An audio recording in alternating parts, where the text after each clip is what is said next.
¿Y si un acto de bondad en plena crisis cambiara tu destino para siempre? En esta historia de drama, venganza y herencia en España.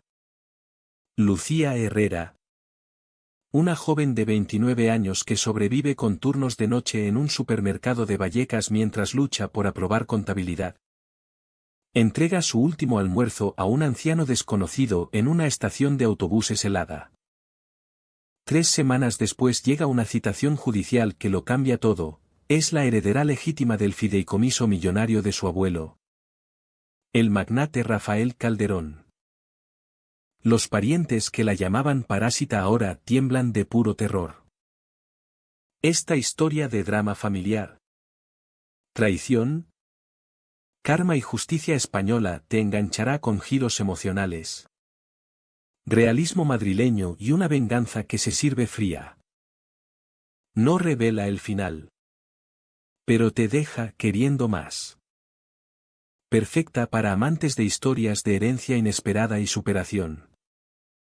Lucía Herrera tenía exactamente un tupper en la mochila y 8 euros en el bolsillo cuando entregó aquella comida a un desconocido en un banco helado de la estación de autobuses de Avenida de América. El hombre la miró con una familiaridad antigua y susurró que se parecía de manera aterradora a su madre. 3 semanas después, un sobregrueso golpeó la puerta de su piso en Vallecas. Dentro venía una citación judicial y una nota que la felicitaba por recuperar lo que le habían robado. De repente, los parientes que la habían llamado parásita la miraban con puro pánico. Me llamo Lucía Herrera y hasta hace 20 minutos lo más terrorífico de mi vida era suspender por tercera vez el examen de contabilidad financiera intermedia. Tengo 29 años. Trabajo el turno de noche reponiendo estanterías en un supermercado 24 horas de las afueras de Madrid. De día intento meter principios contables complejos en un cerebro que funciona con 4 horas de sueño y café soluble barato. Vivo en un mundo de luces fluorescentes, fechas de caducidad y la angustia constante de estar a un sueldo de dormir en el coche. Creía que sabía lo que era el estrés. Creía que sabía lo que era el miedo. Estaba equivocada. El miedo no es un aviso de impago. El miedo es estar en el pasillo de mi bloque destartalado, con un chándal viejo y una camiseta manchada, mirando a 2 hombres que parecen costar más por hora de lo que yo gano en un año. El pasillo olía a cocido recalentado y moqueta húmeda. Un olor que se pegaba a las paredes para siempre. El de la izquierda era un mensajero que se movía nervioso, sujetando una carpeta como escudo. El de la derecha era diferente. Era la quietud personificada. Llevaba un traje gris oscuro que absorbía la luz tenue del pasillo y sus zapatos brillaban tanto que reflejaban la suciedad de mi felpudo. Me miró no con juicio, sino con un foco clínico y aterrador.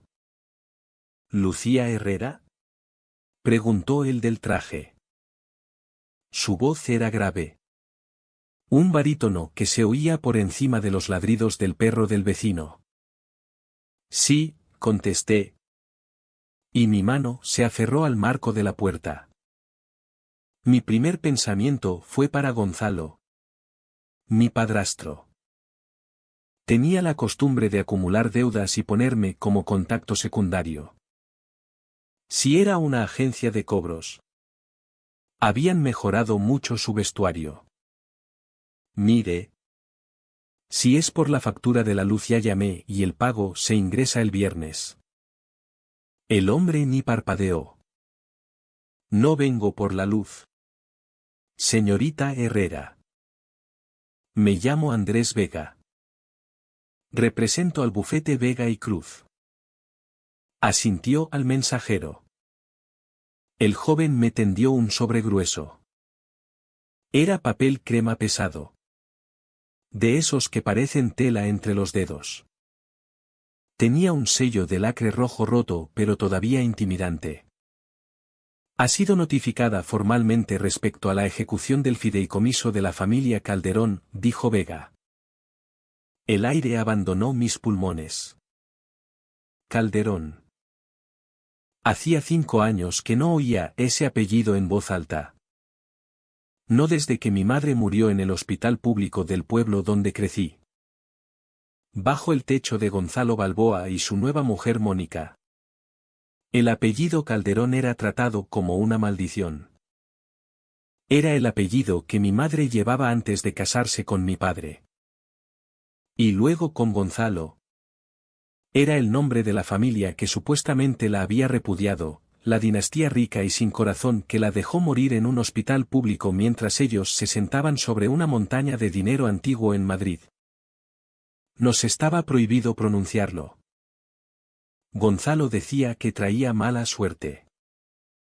Yo sospechaba que solo hería su frágil ego recordarle que su mujer venía de un mundo que él jamás podría tocar. Debe de haber un error, conseguí decir.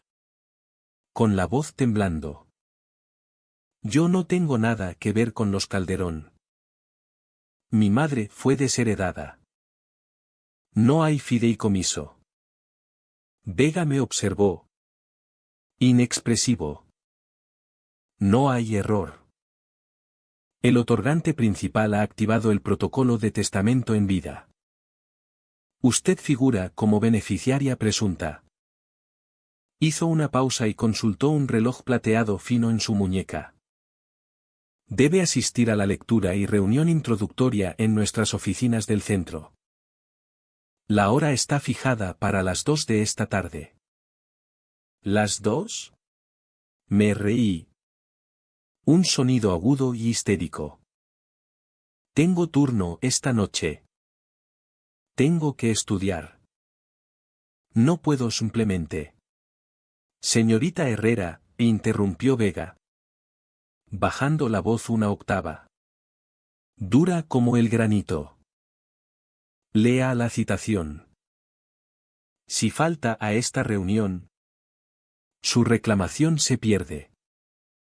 Todos los bienes, liquidez y propiedades designadas a su línea pasarán inmediatamente a los beneficiarios secundarios de la cláusula de contingencia.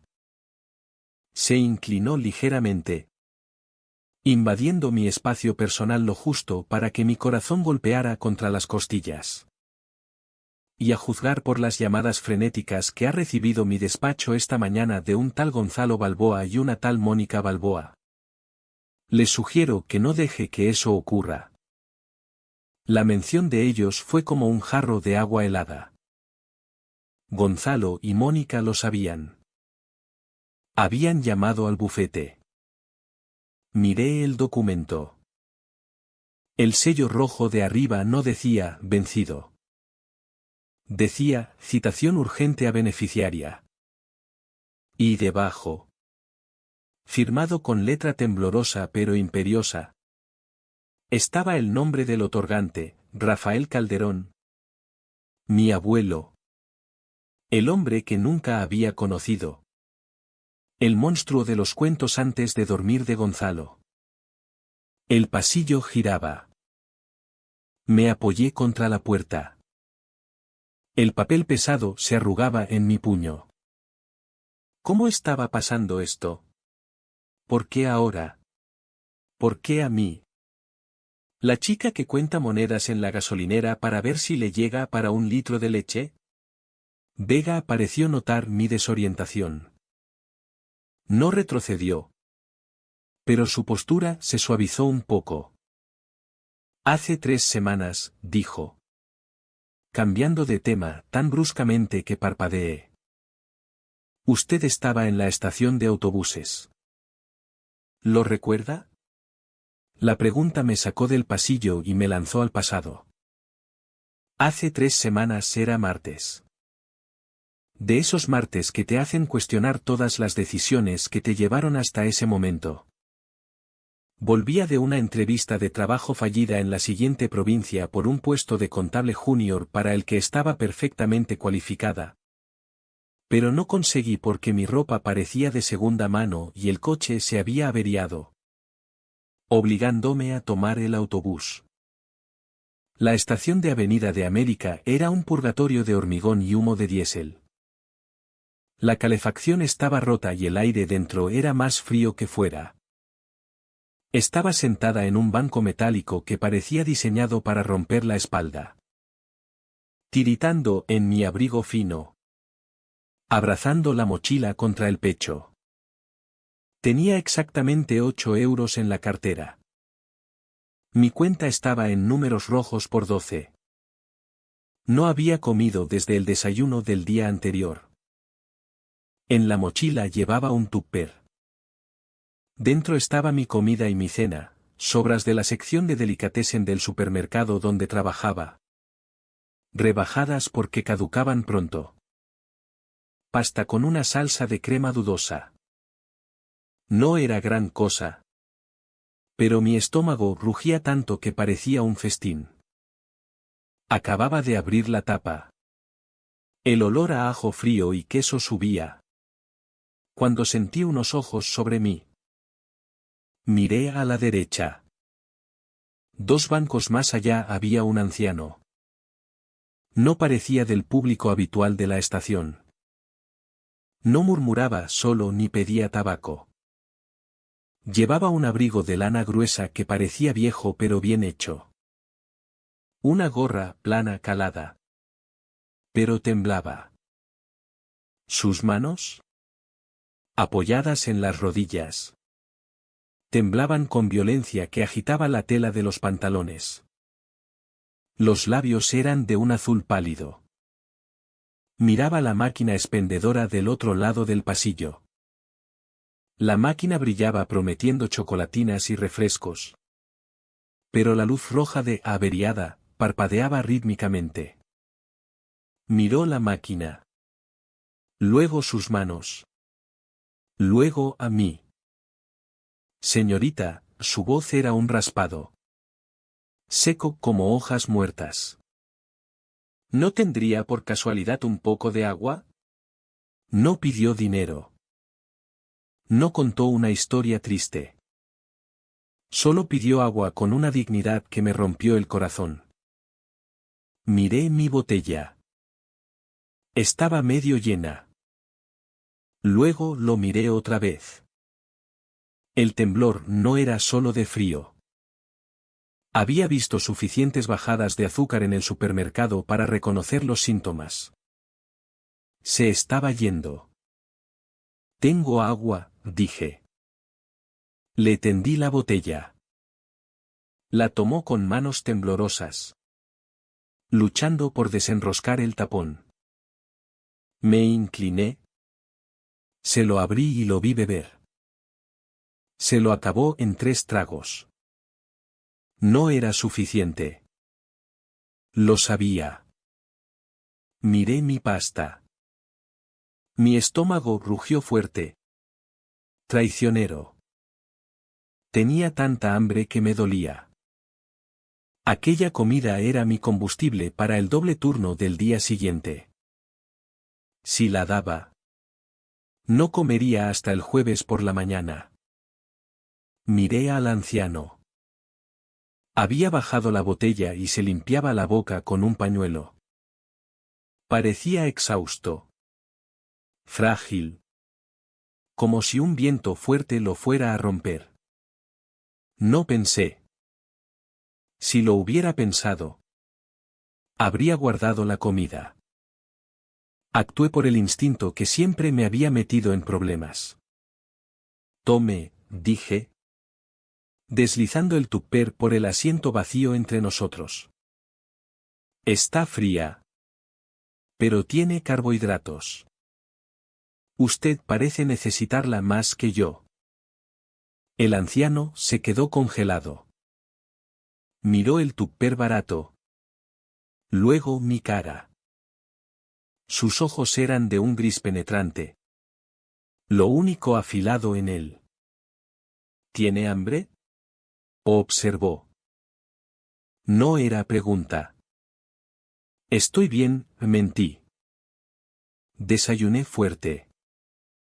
Mantuvo mi mirada un segundo largo. Incómodo. Luego. Lentamente, cogió el tenedor de plástico que había dejado sobre la tapa. Comió. No devoró. Comió metódicamente, como respetando la comida. Cuando terminó, el temblor de las manos había parado. El color volvía a sus mejillas.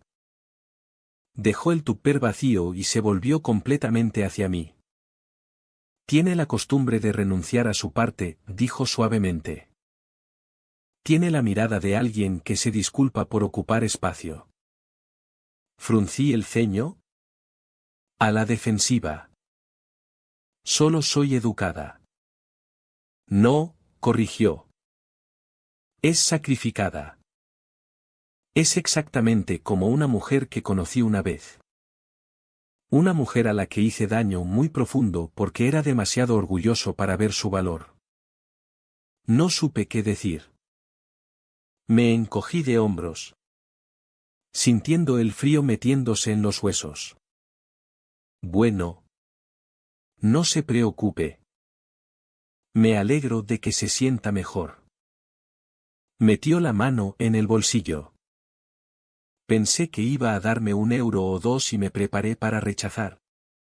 Pero en cambio sacó un pequeño objeto redondo. Parecía una moneda. Pero era de un metal oscuro y pesado. Me lo puso en la palma. No lo venda, susurró. Guárdelo seguro. Luego se levantó. Se movió con una fuerza sorprendente para alguien que había estado temblando minutos antes. Gracias por la comida. Hija. No tiene idea de lo que acaba de empezar. Y se marchó, desapareciendo en la niebla gris de la plataforma de la estación. De vuelta en el pasillo, el recuerdo se desvaneció, sustituido por la presencia estéril de Andrés Vega. Lo conoció, dijo Vega. Conoció a Rafael Calderón. Miré al abogado. Al anciano del banco. El multimillonario ermitaño iba en autobús de línea y comía pasta de 3 días. ¿Imposible? Susurré. Quería ver si alguien lo veía a él. No a su dinero, terminó Vega. Y usted fue la única que lo hizo. De repente, el móvil en mi bolsillo empezó a vibrar contra el muslo. Un zumbido violento y continuo que exigía atención. Lo saqué. La pantalla estaba rajada. Pero la notificación era clara. Remitente Mónica. Mensaje, ¿dónde coño estás? Gonzalo dice que hay abogados de por medio. Si te dan algo, no firmes nada. No entiendes lo que haces. Quédate quieta. Vamos para allá. Mi pulgar flotó sobre la pantalla. Mónica nunca me escribía a menos que necesitara que hiciera una tarea o quisiera recordarme cuánto les debía por criarme. Este mensaje era diferente. No era enfado. Era pánico. Era el mensaje de alguien que ve cómo se rompe una presa. Lo saben. Dije, mirando a Vega. Mi familia sabe lo de la reunión. Fueron informados de que la activación del fideicomiso afecta su posición, dijo Vega fríamente. Están descontentos. Miré el mensaje otra vez. Vamos para allá. Durante años había tenido miedo de Gonzalo y Mónica. Miedo de sus gritos. Miedo de su control económico. Miedo de que me echaran. Pero leyendo aquel mensaje, viendo la desesperación pura en las mayúsculas, algo hizo clic en mi cerebro. No venían a protegerme. Venían porque estaban aterrorizados. Aquel documento no era solo una posible herencia. Era un arma. Y por primera vez en mi vida, yo era la que tenía la pistola en la mano. Estaré allí, le dije a Vega. A las 2. Vega asintió. Una sombra de sonrisa tocando sus labios. Metió la mano en el bolsillo interior y sacó un último objeto. Era un sobrecrema pequeño. Mucho más pequeño que el primero. El señor Calderón me dio instrucciones específicas respecto a esto, dijo. Me dijo que se lo entregara solo después de que aceptara la citación. Dijo que era un reembolso. ¿Reembolso? Pregunté. Dijo que le debe una comida. Vega se volvió y caminó hacia el ascensor. Sus zapatos haciendo clic en el linóleo. Dejándome de pie en el pasillo tenue con un mensajero tembloroso y 2 sobres que pesaban más que toda mi vida. Abrí el sobre pequeño. Dentro no había cheque. No había efectivo. Solo una hoja de papel doblada. La desdoblé. No era dinero. Era un recibo. Un recibo de una casa de empeños fechado 5 años atrás. Y grapada al recibo había una foto polaroid de un medallón. Un relicario de plata en forma de lágrima. Uno por el que había llorado meses cuando desapareció de mi habitación la semana después de que mi madre muriera. Gonzalo había jurado que nunca lo había visto. Dijo que lo había perdido porque era irresponsable. Pero ahí estaba el recibo firmado por Gonzalo Balboa. Y debajo de la foto, en la misma letra temblorosa del documento legal, una nota: enhorabuena. Acaba de recuperar lo que le robaron. Solo tiene que presentarse a tiempo para reclamar el resto. Para entender por qué un recibo de casa de empeños de un relicario de plata me hizo doblar las rodillas en aquel pasillo, hay que entender el silencio que cayó sobre mi vida hace 5 años. Empezó el día que mi madre Elena tomó su último aliento. Murió un martes lluvioso de noviembre, sucumbiendo a una enfermedad que se había comido sus ahorros y su espíritu por igual. Pero el verdadero borrado empezó en el momento en que los invitados al funeral se fueron. Fue como si Gonzalo Balboa, el hombre con el que se había casado 3 años antes, hubiera estado esperando a que la ambulancia se alejara para pulsar el botón de reset en nuestra existencia. Vivíamos en el pueblo de Ribera, en las afueras de Madrid. Un lugar que se enorgullece de jardines cuidados y vecinos discretos. Nuestra casa era una vivienda de 2 plantas que Gonzalo gustaba llamar su finca. Para mí era un museo donde yo era la única pieza que no encajaba. En menos de una semana después del funeral, todas las fotos de mi madre desaparecieron de la repisa. Sus abrigos fueron sacados del armario del pasillo. Su olor, aquel leve rastro de lavanda y papel viejo, fue limpiado con limpiador industrial de limón. Gonzalo se casó con Mónica menos de 6 meses después. Lo llamó seguir adelante. Yo lo llamé desalojo del alma. Tenía 24 años entonces. Acababa de terminar la carrera y me ahogaba en préstamos de estudios que Gonzalo se negó a ayudar, a pesar de controlar las cuentas que mi madre había dejado. Te mantengo un techo sobre la cabeza, Lucía, decía Gonzalo, sentado en su sillón de cuero como un rey en su trono. Eso es ayuda humanitaria. No pidas lujos.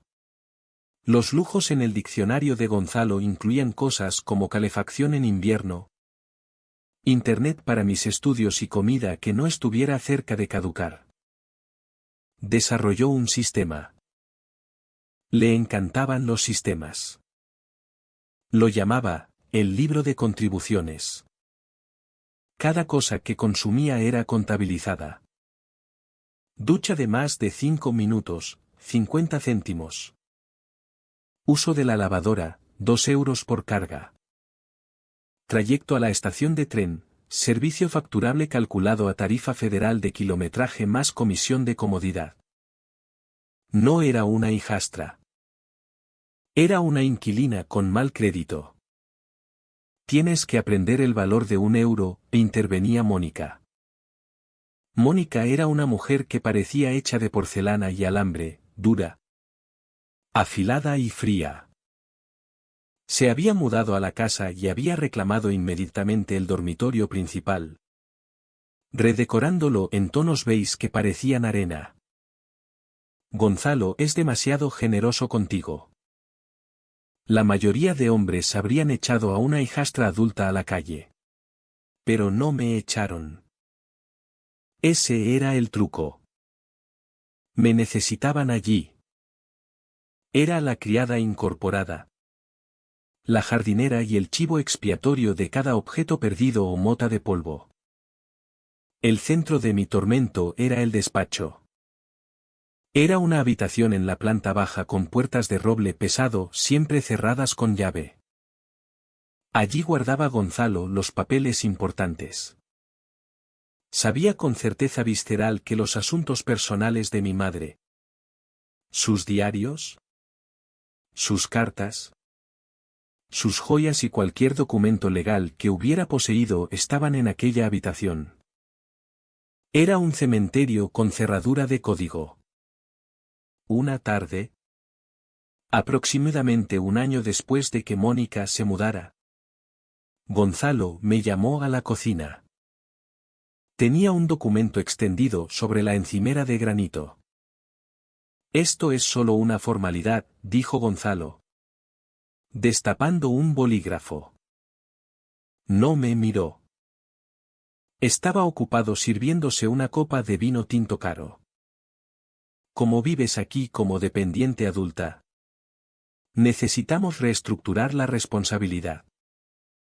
Este documento dice que aceptas contribuir un porcentaje fijo de tus futuros ingresos a la casa para devolver las deudas que estás generando ahora. Te pago alquiler, dije, con voz baja.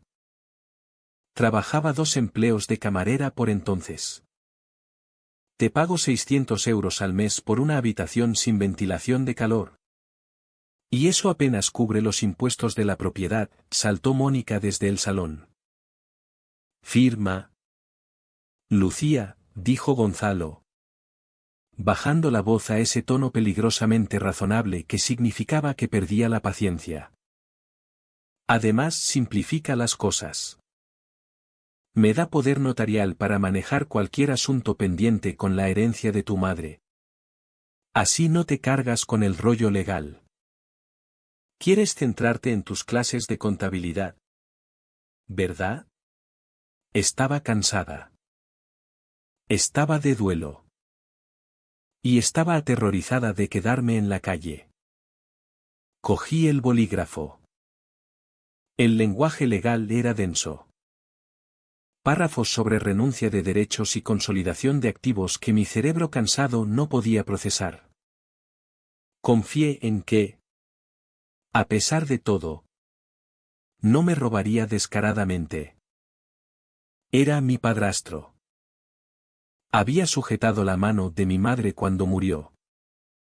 Firmé. Firmé mi voz.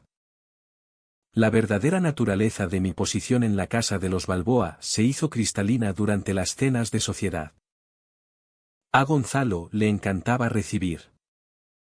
Le encantaba presumir de la casa, la bodega y su feliz familia. Recuerdo una noche concreta. Era una tarde húmeda de julio. Gonzalo había invitado a los miembros de la junta del Rotary Club local. La mesa del comedor estaba puesta con la vajilla buena. La vajilla de mi madre. Aunque Mónica decía que la había comprado en una subasta. Estaban sentados a la larga mesa de caoba. Riendo. Chocando copas de cristal. cortando un chuletón que olía a romero y ajo. Yo no estaba en la mesa. Estaba de pie en la isla de la cocina, separada del comedor por un arco abierto. Mi cena estaba en un plato de papel, el extremo del chuletón, casi todo grasa, y una cucharada de patatas frías. No me prohibían explícitamente la mesa, pero el reparto de asientos lo dejaba claro. No hay sillas suficientes, había dicho Mónica sonriendo tensa. Y alguien tiene que estar listo para retirar los platos. Me quedé allí comiendo en silencio. Invisible en mi propia casa. Entonces, Gonzalo, dijo un hombre con voz potente. ¿Qué planes tienes para aquella vieja propiedad de la calle Olmo? La que era de tu difunta esposa. Me quedé congelada. El tenedor a medio camino de la boca. Aquella era la casa donde nací. La casa que mi madre había conservado incluso después de casarse con Gonzalo, diciendo que era su red de seguridad. «Oh.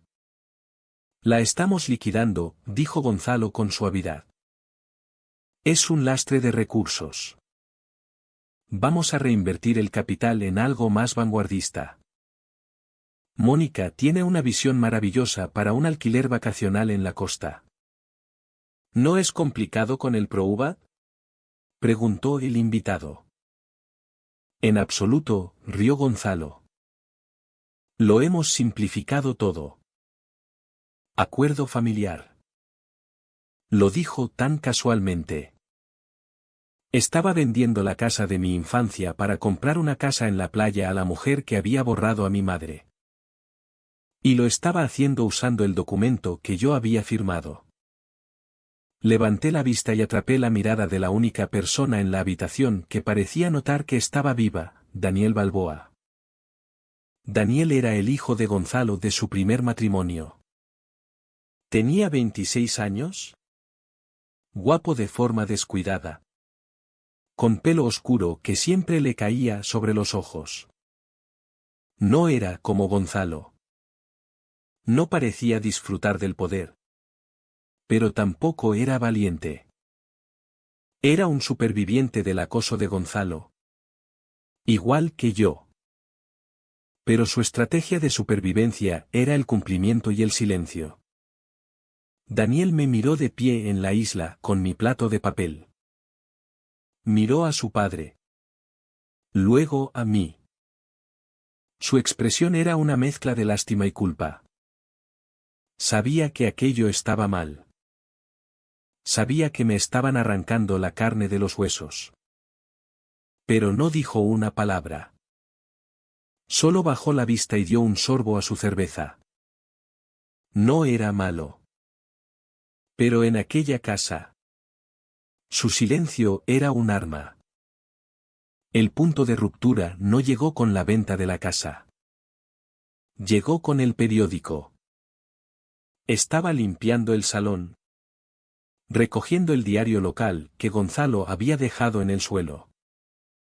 Un titular en la página 4 me llamó la atención: filántropo local lanza nueva iniciativa. Había una foto de Gonzalo sonriendo su sonrisa benevolente, estrechando la mano del alcalde. El pie decía: Gonzalo Balboa crea el Fondo Memorial Elena Herrera para apoyar a jóvenes desfavorecidos. Se me cortó la respiración. Estaba usando su nombre. Leí el artículo. Describía a Gonzalo como el viudo devoto que quería honrar el legado de su difunta esposa. Mencionaba una gala. Mencionaba donaciones. Sabía, con el instinto de una contable en formación, exactamente qué era aquello. No era caridad. Era un paraíso fiscal. Usaba el nombre de mi madre para blanquear dinero y comprar capital social en Rivera. Llevaba su memoria como un disfraz para impresionar a sus amigos mientras vendía todo lo que ella realmente había amado. Sentí un calor subir en el pecho que era diferente de la vergüenza habitual. Era rabia pura. Blanca y caliente. Esperé hasta que salieron a cenar aquel viernes. Metí 2 maletas. Eso era todo. Todo lo que tenía que no pertenecía a la casa. Cogí mis libros de texto. Mi poca ropa y la única foto de mi madre que había conseguido esconder bajo el colchón. Cuando Gonzalo llegó a casa y me encontró junto a la puerta. No gritó. Se rió. ¿A dónde crees que vas?, preguntó, mirando su reloj. ¿Tienes tareas? Me voy, dije. Estoy harta de pagarte por abusar de mí. Gonzalo se acercó, cerniéndose sobre mí. Sales por esa puerta. Lucía. Y el banco de Gonzalo cierra. ¿Entiendes? Sin referencias. Sin apoyo. No serás nada. Aquí ya no soy nada, dije. Bien, se burló. Vete. Pero no vuelvas arrastrándote cuando pases hambre. Y pasarás hambre. Tienes la columna débil de tu madre. Salí. No miré atrás. Pero Gonzalo tenía razón en una cosa. El mundo fuera era caro. Me mudé a un estudio encima de una lavandería en la parte mala del pueblo. El alquiler se llevaba el 70% de mi sueldo del supermercado. El resto iba a la matrícula del curso de contabilidad. Estaba decidida a terminar. Estaba decidida a tener un título que Gonzalo no pudiera tocar. Pero las cuentas no cuadraban. Primero el coche se averió, 600 euros de reparación. Luego me redujeron las horas en el supermercado por una reestructuración corporativa. Entré en lo que ahora llamo el hambre. No era la pobreza romantizada de las películas donde la protagonista come ramen y se ríe. Era una realidad gris y aplastante. Era dormir con el abrigo puesto porque no podía encender la calefacción. Era caminar 3 kilómetros al trabajo porque no tenía dinero para el autobús. Era el dolor físico de un estómago digiriéndose a sí mismo. Dejé de comprar comida fresca. Luego dejé de comprar conservas. Empecé a vivir de los productos caducados que el supermercado tiraba, metiéndolos en la mochila antes de que el encargado cerrara el contenedor. Me convertí en un fantasma en mi propia vida. Iba a trabajar. Estudiaba hasta que los ojos me ardían. Y contaba cada céntimo. Y eso nos lleva a hace 3 semanas. Había tocado fondo.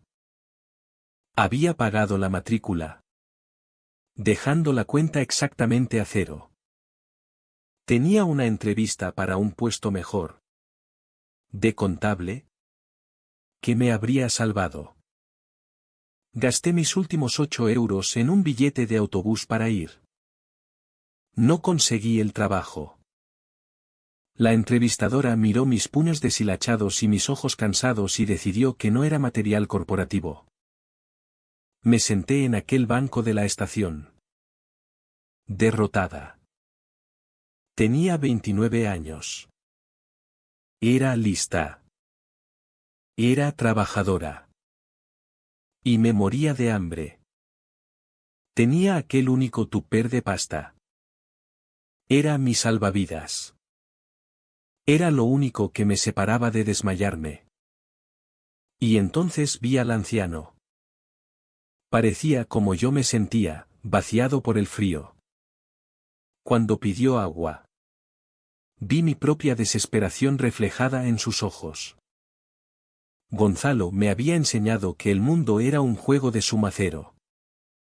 Si das, pierdes.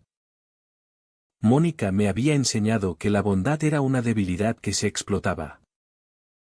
Pero mirando las manos temblorosas de aquel anciano, oí la voz de mi madre: no damos porque tengamos de sobra, Lucía.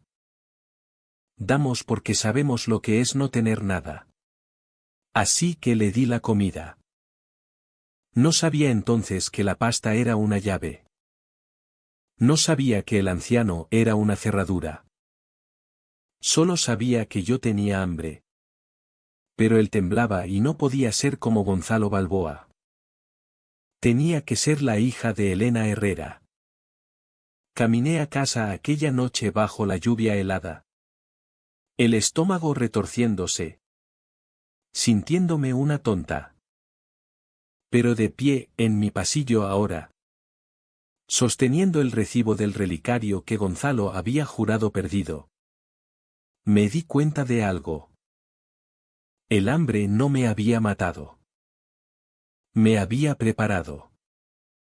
Y ahora estaba lista para comer. El frío en la estación de autobuses no era solo una condición meteorológica. Era un asalto físico. Era una tarde de martes a finales de octubre y la calefacción de la terminal llevaba rota desde los tiempos de la transición. El aire dentro olía a humo de diésel, café rancio y lana húmeda de demasiados abrigos mojados. Me senté en un banco metálico que parecía diseñado por alguien que odiaba la columna humana. Los brazos bien cruzados para conservar el poco calor corporal que me quedaba. Tenía exactamente un tupper de pasta con ajo y espinacas mustias comprado en la sección de rebajas del trabajo por €1,50. Estaba fría. Estaba cuajada. Pero para mí, sentada allí con un estómago que parecía digerirse a sí mismo, era un menú de 5 estrellas. La había guardado 3 horas. Negociando conmigo misma. Diciéndome que esperara hasta llegar a casa para poder calentarla. Pero el autobús se retrasaba 40 minutos y mi fuerza de voluntad se erosionaba con cada rugido de mi barriga vacía. Saqué el tupper de la mochila de lona. La tapa se abrió con un chasquido seco que resonó en el rincón silencioso de la sala de espera. Miré la pasta. Podía oler el ajo. Fuerte y artificial. Y se me hizo la boca agua de forma tan dolorosa que casi me saltaron las lágrimas. Fue entonces cuando lo noté. Estaba sentado 2 bancos más allá, frente a la máquina expendedora. Era un hombre mayor. Quizá de casi 80. Con un abrigo de lana de color gris carbón anodino. Era un buen abrigo. Grueso y bien cortado. Pero parecía gastado. Como si hubiera vivido en él varios días. Llevaba una gorra plana calada sobre la frente, ocultando los ojos. No se movía. Solo miraba la máquina expendedora. La máquina era un monolito brillante de snacks, bollos, patatas, chocolatinas. Pero el display digital decía, averiada, en letras rojas parpadeantes. Las manos del hombre descansaban en las rodillas. Temblaban. No era un temblor de frío. Era el temblor rítmico e incontrolable de un cuerpo en crisis.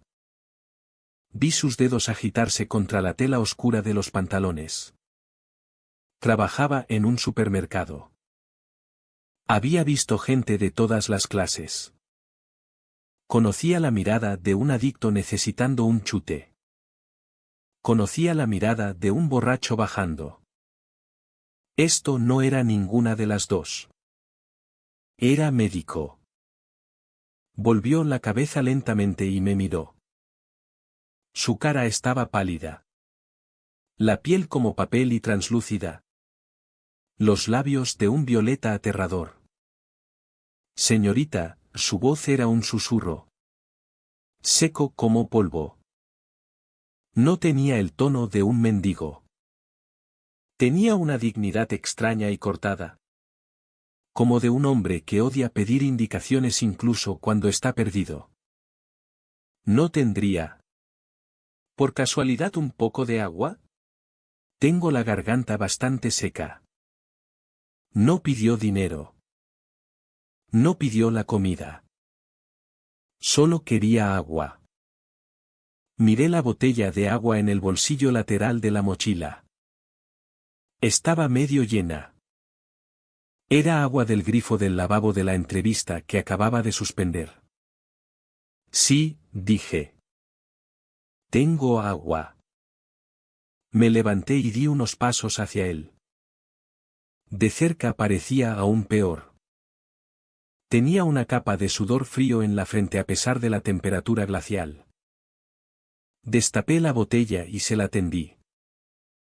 Le temblaba tanto la mano que no pudo agarrar el plástico. La botella se le resbaló, salpicando un poco de agua en el abrigo. Soltó un ruido frustrado. Un siseo de vergüenza. Déjeme ayudarle, dije, suavizando la voz. Le acerqué la botella a los labios. Bebió con avidez. El agua cayéndole por la barbilla. La acabó en segundos y se recostó contra el banco duro, cerrando los ojos. Gracias, suspiró. De nada, dije. Dudé. Luego me giré para volver a mi sitio. Pero me paré. El temblor no había parado. Si acaso, empeoraba. Tenía los ojos cerrados. Pero los párpados le aleteaban. Conocía aquella mirada. Mi encargado en el supermercado. David. Era diabético. Lo había visto derrumbarse una vez en el almacén. Tenía exactamente ese aspecto, pálido. Sudado. Temblando. Necesitaba azúcar. Necesitaba carbohidratos. Miré mi pasta. Era mi cena. Era mi desayuno de mañana. Era lo único que me separaba del hambre que hacía difícil concentrarme en los libros de contabilidad. Si la daba, me iría a la cama con hambre. Me despertaría con hambre. Iría al turno con hambre. Miré al anciano. Parecía que quizá no despertaría. Gonzalo Balboa. Mi padrastro. Se habría marchado. Habría dicho, no es mi problema. Que se ocupe el sistema. Mónica habría dicho, probablemente se lo ha buscado él mismo. Pero yo no era una Balboa. Era Lucía Herrera. Volví a mi banco. Cogí el tupper y el tenedor de plástico y regresé junto a él. Señor, dije. Abrió los ojos. Eran grises. Afilados y sorprendentemente claros en medio de la palidez de su rostro. Necesita comer, dije, tendiéndole el tupper. Es pasta con ajo. Tiene carbohidratos. Le ayudará con el temblor. Miró el tupper barato como si le estuviera ofreciendo un diamante. Luego me miró a mí. Parecía estar calculando algo. Midiéndome. Esa es su cena, dijo. Comí fuerte al mediodía, mentí. La mentira sabía a ceniza en la boca. No tengo hambre. No me creyó. Lo vi en sus ojos. Sabía que mentía y sabía por qué. Tómelo, e insistí. Poniéndoselo en la mano. Por favor. Antes de que se enfríe más. Lo tomó. Comió despacio. Con movimientos deliberados y disciplinados. A pesar del temblor de las manos, no engulló como un hombre hambriento. Lo comió como un caballero en una mesa alta. Me senté a su lado, mirando los coches pasar por la ventana de la estación, intentando ignorar el vacío que me retorcía el estómago. Después de unos 10 minutos terminó. Dejó el tupper vacío en el banco entre nosotros.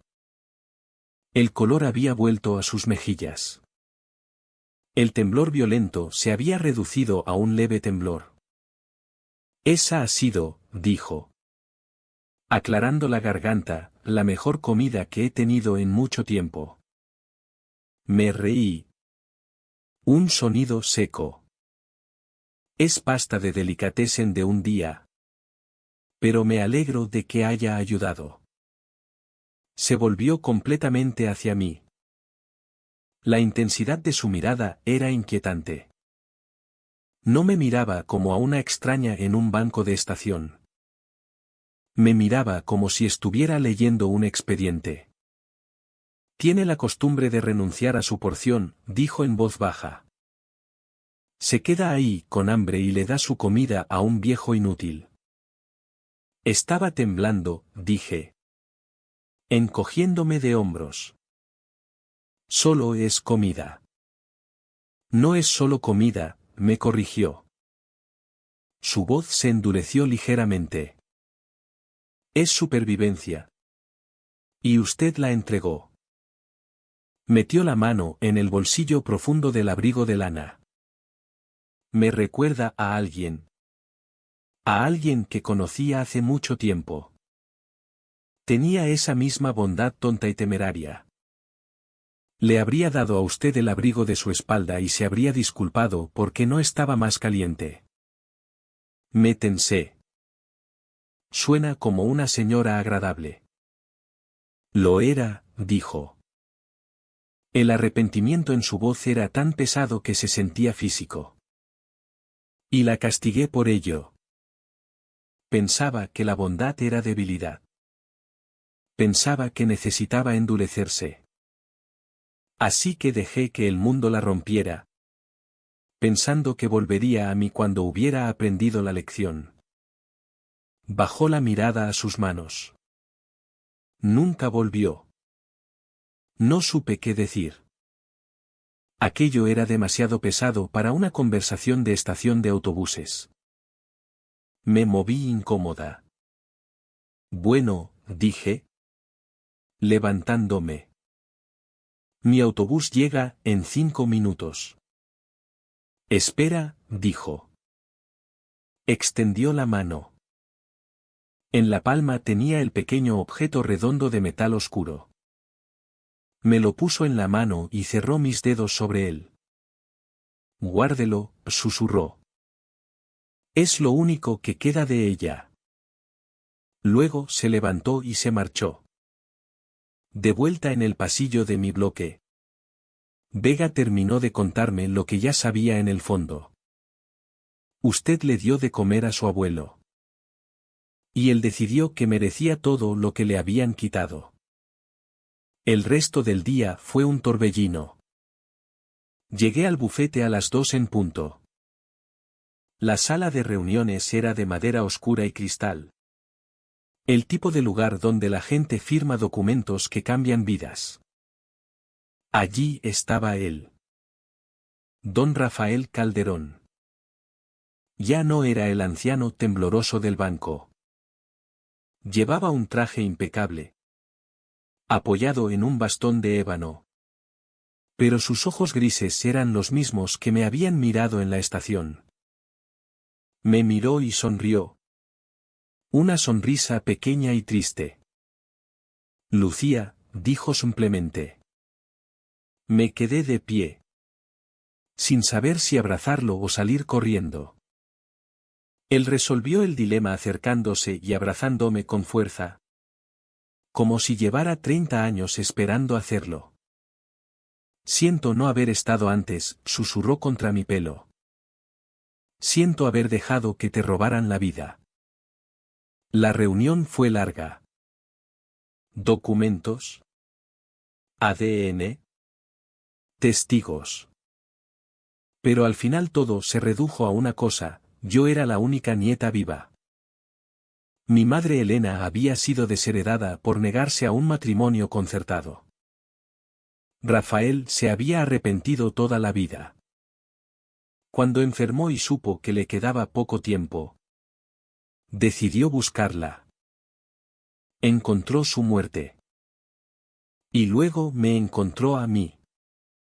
Aquella noche, en la gala benéfica que el Fondo Memorial Elena Herrera organizaba cada año, el mismo fondo que Gonzalo usaba para blanquear dinero, entré del brazo de mi abuelo. Llevaba un vestido negro sencillo que Andrés Vega había elegido para mí. El relicario de plata descansaba frío contra mi piel. Gonzalo y Mónica estaban allí, sonriendo para las fotos, presumiendo de su obra benéfica. Cuando me vieron, sus caras perdieron todo el color. La grabación que Daniel había conseguido de Gonzalo admitiendo que había falsificado la renuncia de mi madre y vendido sus joyas se reprodujo en las pantallas gigantes. El salón entero se quedó en silencio. Luego estallaron los flashes. Gonzalo intentó salir, pero los abogados de Vega y Cruz ya tenían la orden de detención. En los días siguientes el imperio de Gonzalo se derrumbó con papeleo quirúrgico. Embargos, auditorías, denuncias. Mónica fue implicada como cómplice por su pasado en el Grupo Calderón, donde había filtrado datos para acercarse a mi madre. Daniel se mudó y entregó todas las pruebas que tenía. Yo no pedí venganza sangrienta. Pedí justicia. Y la obtuve. Hoy, 6 meses después, vivo en un ático luminoso en el centro de Madrid. Tengo el medallón de mi madre y el brazalete de oro con la brújula de los Calderón que Gonzalo había intentado empeñar sin éxito. Mi abuelo Rafael sigue vivo, aunque frágil. Y pasamos las tardes hablando de mi madre, de la familia que nunca conocí, de cómo la bondad nunca es debilidad. A veces, cuando hace frío, voy a la estación de Avenida de América y me siento en el mismo banco. Llevo un tupper extra. Nunca sé quién puede necesitarlo. Porque sé lo que es tener hambre. Y sé lo que es que alguien te vea cuando el mundo te ha vuelto invisible. Y eso, más que los millones, es lo que me salvó.